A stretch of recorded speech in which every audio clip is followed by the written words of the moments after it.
ಇಳಿದು ಬಾತಾಯಿ ವರಕವಿ ಬೇಂದ್ರೆಯವರ ಈ ಅಭಿನಂದನ ಗ್ರಂಥದ ಒಂದು ಸಾರ ರೂಪದ ಪರಿಚಯ. ಕೊನೆಯ ಪ್ರಕರಣದಲ್ಲಿದ್ದೇವೆ. ಅಂಬಿಕಾ ತನಯರ ಮಾನವ ಭವಿಷ್ಯ ದರ್ಶನ. ಶ್ರೀ ಬಲ್ಲಾಳವರು.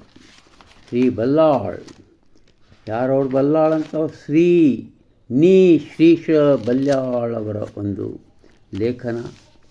ಅದರಲ್ಲಿ ನಾವು ಪ್ರಕರಣ 8 ಕಾವ್ಯೋದ್ಯೋಗ ಅಂತ ಮಾಡಿದ್ದಾರೆ. ನನಗದು ಕಾವ್ಯೋದ್ಯೋಗ ಅನ್ನೋಕ್ಕಿಂತ ಕಾಮ ಪ್ರೇಮ ಅದು ಚೆನ್ನಾಗಿತ್ತು ಅಂತ ಅನ್ನಿಸ್ತಾ ಇದೆ. ಇರಲಿ. ಕನ್ನಡ ಮೇಘದೂತ ಪೀಠಿಕಾ ಭಾಗದಲ್ಲಿ ವಿಷಯಕಾಮ, ಕಾವ್ಯಕಾಮ, ಭಕ್ತಿಕಾಮ ಎಂಬ 3 ಹಂತಗಳಲ್ಲಿ ಕಾಮದ ಬೆಂಕಿ ಬೆಳಕಾಗಿ ಮಿಂಚುವ ಸಾಧ್ಯತೆಯನ್ನು ವರ್ಣಿಸಿದ್ದಾರೆ. ಯಾವ ರೀತಿ ಅನ್ನೋದಕ್ಕೆ ಅವರು ಆ ಮೇಘದೂತ ಇದು ಒಂದನೆಯ ಮುದ್ರಣ.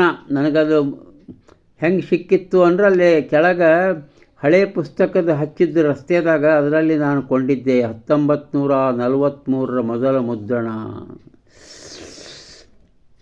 ಏನಪ್ಪ ಅಂದರೆ ಅಲ್ಲಿ ಪೀಠಿಕಾ ಭಾಗದಲ್ಲಿದ್ದಂಥ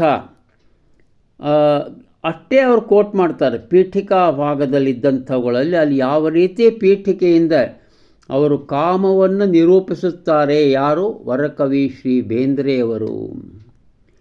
ಅನ್ನ ಪ್ರಾಣಗಳ ಮಿಥುನದಂತೆ ಮೈ ಎರಡು ಕಲೆತು ಬೆರೆತು ಮನದ ಕಾವಿನಲ್ಲಿ ಕಾಮವಾಗಿ ಮನದಾಚೆಗೇನು ಅರಿತು ಚಿತ್ತದಲ್ಲಿ ನಿಷ್ಕಾಮ ರತಿಯಾಗಿ ರಸಪಾಕವಾಗಿ ನಿಂತು ಧಾರೆಗೆಡದೆ ಭಗವಂತನಲ್ಲಿ ಚಿರಭಕ್ತಿಯಾಗಿ ಬಂತು. ಹೋಳಾಗಿ ಬಿದ್ದಿರುವ ಜೀವನವನ್ನು ಒಂದುಗೂಡಿಸಿ ಬೇಕಾದುದೇ ಕಾಮದೇವನ ಮೂಲ ಉದ್ದೇಶ. ಮೂಲದಲ್ಲಿ ರತಿಯನ್ನು ಬಿಟ್ಟು ಕಾಮ ಇರಲಿಲ್ಲ.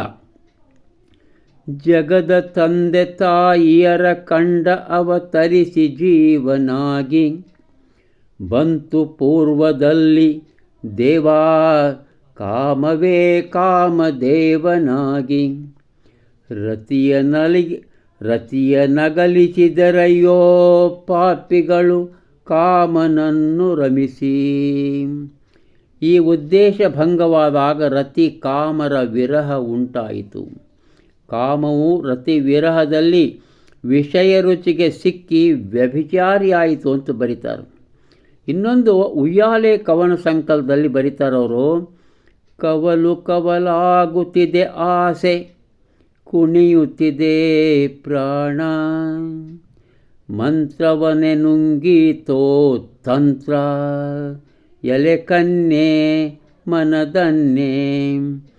ಕಾವ್ಯ ಕಾಮದಲ್ಲಿ, ಭಕ್ತಿ ಕಾಮದಲ್ಲಿ ಕಾಮರತಿಯರ ಪುನರ್ಮಿಲನವಾಗಿ ಕಾಮವು ಕಾವು ಬೆಳಕಿನ ಪೋಷಕವಾಗುತ್ತದೆ. ಕಾಮದ ಕಾವು ಬೆಳಕಿನ ಪೋಷಕವಾಗುತ್ತದೆ. ಮತ್ತೆ ಪೀಠಿಕೆ ಮೇಘದೂತದ್ದು. ಕಾಮಿ ಬಗ್ಗುವನು ದೇಹಿಯಂದು ಕವಿಯು ಒಗ್ಗುವನು ತನ್ನ ನಂಗಭಾವಕ್ಕೆ ಮಾತ್ರ ತೊಡಿಸಿ, ಭಕ್ತ ಹಿಗ್ಗುವನು ತನ್ನ ಜೀವ ಹಸ ಮಾಡಿ ದೇವನಾಗಿ. ಒಂದೇ ನೊಲಿಸುತ್ತುಹ ಒಂದೇ ನೂಲಿನಲ್ಲಿ ಎಲ್ಲ ಕಾವವಾಗಿ.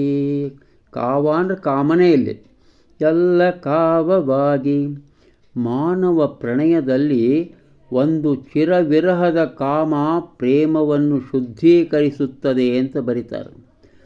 ಆಮೇಲೆ ಭೂಮಿ ತಾಯಿ ಬಾನೊಡೆಯನಿಂದ ಅಗಲಿಹಳನಾಡಿ ಅಗಲಹಳಿನಾದಿಯಿಂದ ವಿರಹ ಬವಣಿಯಲಿ ತಿರುಗುತುಗಳು 10 ಸುತ್ತಿನಿಂದ. ಇನ್ನು ನಾದಲೀಲೆ ಕವನ ಸಂಕಲನದ ಅನಂತ ಪ್ರಣಯ ಅಂತ ಒಂದು ಕವನದ ಕೋಟ್ ಮಾಡ್ತಾರೆ. ಭುವನ ಕುಸುಮಿಸಿ ಪುಲಕಿಸಿ ಮರಳಿಸಿ ಕೋಟಿ ಕೋಟಿ ಸಲ ಹೊಸೈಸಿತೋ, ಮಿತ್ರನ ಮೈತ್ರಿಯ ವಸಗೆ ಮಸಗದಿದೆ, ಮರುಕದ ಧಾರೆಯು ಮಸೈಸಿತು. ಇದೊಂದು ವಿರಹಾಗ್ನಿಯಲ್ಲಿ ಪಾಕವಾದಾಗಲೇ ಮಾನವ ಜೀವನಕ್ಕೆ ಕಾಮ ಪ್ರೇಮಗಳ ಸಂಬಂಧ ಸುಸೂತ್ರವಾಗಿ ಹೊಳೆದೀತು ಎಂಬ ಸಂವೇದನೆಯನ್ನು ಈ ಪದ್ಯದಲ್ಲಿ ಕಾಣಬಹುದು. ಮತ್ತೆ ಮೇಘದೂತ ಕೋಟ್ ಮಾಡ್ತಾರೆ ಬಲ್ಲಾಳರು. ತನ್ನ ಕಿಚ್ಚಿನೊಳೆ ಬೆಂಕಿ ಸುಟ್ಟು ಬೆಳಕಾಗಿ ಮಿಂಚಬಹುದು, ಮೂಲ ಕಾಮದಲ್ಲಿ ವಿರಹ ಬೆಳೆದು ಸುಪ್ರೇಮ ವರಳಬಹುದು. ಅದ್ಭುತ. ಮುಂದಿನ ಪ್ರಕರಣ ಕನ್ನಡದ ನಾಡಿನಲ್ಲಿ ಮುನ್ನಡೆಯ ಹೆಜ್ಜೆಯಲಿ. ಜನ್ಮ ಕೊಟ್ಟ ತಾಯಿ ಹೆಚ್ಚಿನವಳು, ಅವಳಿಗಿಂತ ಅವಳ ಹೃದಯದ ಮಾತು ಅದಕ್ಕೂ ಹಿರಿದಾದ ಒಂದು ಜನ್ಮವನ್ನು ನಮಗೆ ಕೊಡುತ್ತದೆ. ಅದೇ ದ್ವಿಜತ್ವದ ದೀಕ್ಷೆ ಅಂಥೇಳಿ ಸ್ವತಃ ಬೇಂದ್ರೆಯವರು ತಮ್ಮ ನಾದಲೀಲೆಯಲ್ಲಿ ತಾಯಿ ಎಂಬ ಕವನದ ಸಂದರ್ಭದಲ್ಲಿ ಬರೆದಿರುವಂಥ ಮಾತುಗಳಿವು. ಮಾನವನಿಗೆ ಸಿಗಬೇಕಾದ ಸಂಸ್ಕಾರದ ಕುರಿತು ಈ ಮಾತುಗಳನ್ನು ಬರೆದಿದ್ದಾರೆ.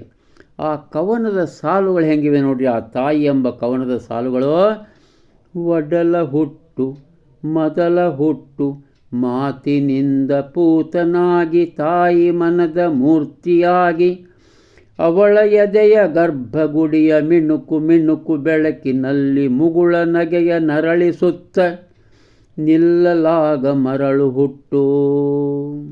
ಆ ಹುಟ್ಟೇ ನಮ್ಮ ಹುಟ್ಟು, ನಮ್ಮ ಜನ್ಮದೆಲ್ಲ ಗೊಟ್ಟು, ಅಲ್ಲಿ ಇಹುದು ಅಲ್ಲೇ ಇಹುದು.